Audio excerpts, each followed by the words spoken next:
Good afternoon and a warm welcome to everyone joining us today for this informative session brought to you by AstraZeneca. In today's discussion, we will focus on the respiratory syncytial virus (RSV) with a particular emphasis on why premature babies are at a greater risk of contracting this virus. We will explore the signs and symptoms of RSV, the conditions that make premature infants more vulnerable to this infection, and most importantly, what parents and caregivers can do to help protect their children from this potentially life threatening disease. Joining us today is Dr. Pankaj Garg, Vice Chairperson of Department of Neonatology in Sir Gangaram Hospital, Delhi. He is in neonatal practice for last 30 years and has been working for improving neonatal and pediatric health. In today's session, Dr. Garg will shed light on the dangers RSV poses to our little ones, its symptoms, the importance of early detection, and the crucial steps parents can take to protect their children from this infection. This is an essential discussion for every parent, caregiver, and healthcare professional invested in safeguarding the health of our youngest and most vulnerable population. We welcome you, Dr. Pankaj. Thank you. Dr. Pankaj, firstly, would like to ask, could you please explain why premature babies are more susceptible to RSV compared to full-term babies? I What think factors make their immune systems more vulnerable to this infection? we have to understand that the nature has made babies in such a way that they get mature over a period of time. Prematurity, just to understand, is a baby who is born less than 37 weeks of gestation. And babies are born with two types of immunity. One is innate immunity, which they have like skin integrity, like their complement system, like their GI mucosa. So that keeps on maturing over a period of time. And another is the acquired immunity, which they acquire in this case from the mother. And later on, when they get infections, they also acquire immunity of their own. Now, premature babies are at risk on all the platforms. They are born with a immature skin, immature respiratory mucosa, immature GI mucosa. So all the viruses they can enter the baby much more. Their complement system is also less effective. And most important is that the mother they it transfers antibodies from its own experience. So mother gets infections. In this case, suppose we are saying RSV. Mother will get infection in any time in their life. She will have RSV antibodies in her circulation, which she will pass on to the baby. But unfortunately, that transfer happens mainly in the third trimester, that is between 28 weeks to 40 weeks. So more premature the baby is born, more chances that baby has received less antibodies from the mother, and that is why baby does not have that immunity which can protect you from RSV infection. As a result, babies premature they will stay in NICUs, they will stay in intensive care because of any reason. So they are more exposed to infections and their immunity is less, which makes them more prone to most infections. And RSV is also very important part of the whole infection which a preterm baby can get. Okay. Thank you, doctor. Thanks for the insight you shared. Uh, Doctor, what specific risks or complications can premature babies face if they contract RSV? So RSV infection is an infection of the respiratory passages. It goes from the nasal passages, nasopharynx, oropharynx, and can get into the lungs. Now RSV, the problem is it can go to the smaller airways, which is called bronchiolitis, or it can go to the lungs, properly in case RSV pneumonia. Now, we have seen RSV getting into babies, whether it is full term or preterm both. But preterm babies, they get into more severe disease. So even if a RSV infection happens, it can happen to most children will get one RSV by 2 years of age. So beyond 2 years, you may be getting infection, but you don't get the disease. So younger children may get into respiratory failure, they may get into ventilator, and then it takes very long time for them to come out of this. Unfortunately, we don't have any treatment for RSV available. So we only have supportive treatment in form of oxygenation, ventilation, nebulizations, parental nutritions, and no antibiotics or antivirals are recommended. That is why RSV becomes a severe disease, especially for preterm babies, but also for term babies. Okay. So I understand that it has a lot of risks and complications to premature babies as compared to full-term babies because of, because of the premature stage in which they are. Are there certain factors such as birth weight or underlying health conditions that make a premature baby even more susceptible to RSV? Absolutely right. So, if a baby has been on ventilator for a long period of time, which in medical terms is called bronchopulmonary dysplasia.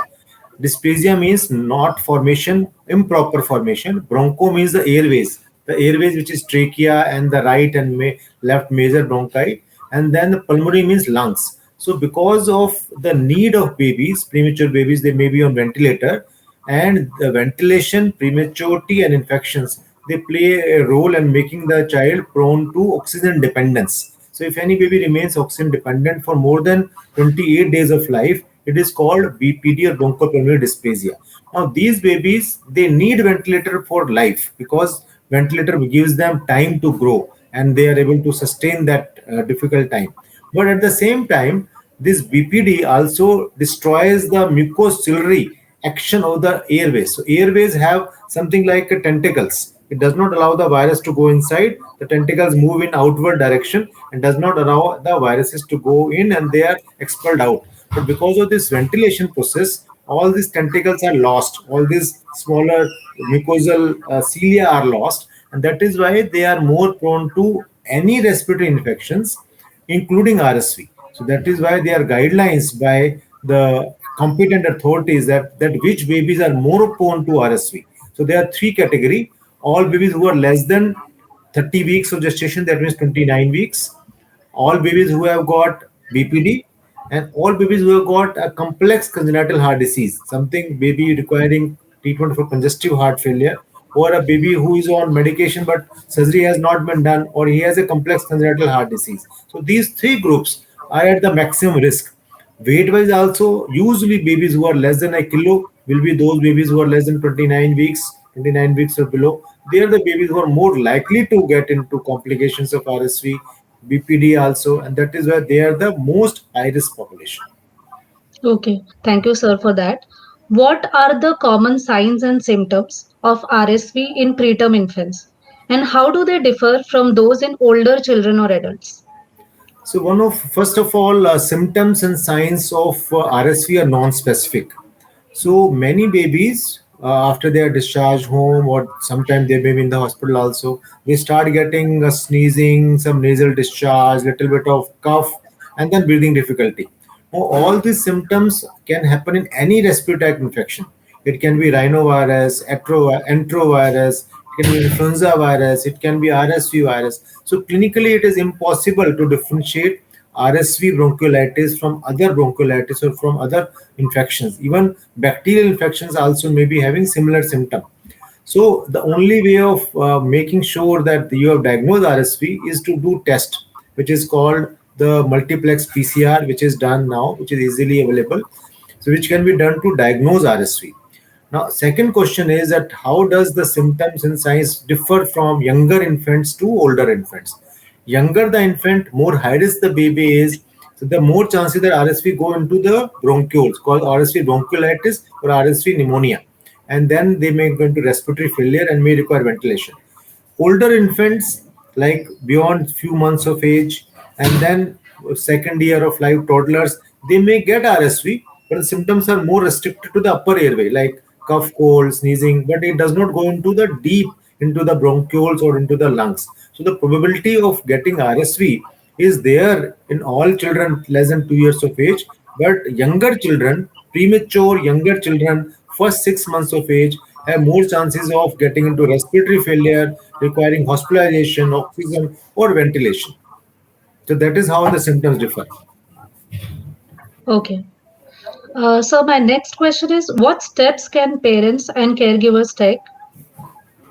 So my next question is, what steps can parents and caregiver take to reduce the risk of RSV in premature infants, especially during RSV season? Right. So first of all, we should know what is the RSV season. So for Delhi or for northern states, the RSV season starts from November and it continues till the time winter is there. As you can see that these years the even winter season is advancing. It is mid November and still it is not winter season proper. But then it will continue till the winter season is continuing, like November, December, January, February, and March also. But in the other part of the country, like if you look at the central part, Maharashtra or Karnataka, there the season may not be the winter season. Their season may be post monsoon season. So depending on the part of the country, you may be having different epidemiology of RSV. But if you talk about most countries in the world or most cities, it will be still the winter season, which is the peak season of RSV. So what precaution you should take? As I said, RSV is a droplet infection.